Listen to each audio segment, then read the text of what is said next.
بسم اللہ الرحمن الرحیم۔ سامعین محترم، میری اللہ سے دعا ہے کہ اللہ تعالی ہمارے دل سے فریب ختم کر دے اور اپنی چاہت کے دیے روشن کر دے، تاکہ جب ہم اللہ تعالی سے دعا کریں تو وہ جلدی قبول ہو جائے۔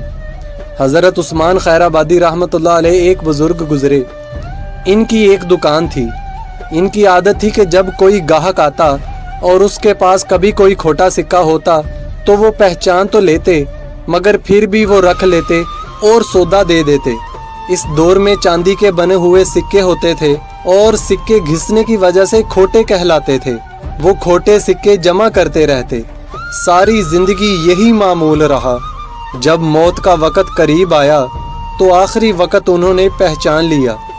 اس وقت اللہ رب العزت کے حضور ہاتھ اٹھا کر دعا کرنے لگے کہ اے اللہ، میں ساری زندگی تیرے بندوں کے کھوٹے سکے وصول کرتا رہا، تو بھی میرے کھوٹے عملوں کو قبول فرما لے۔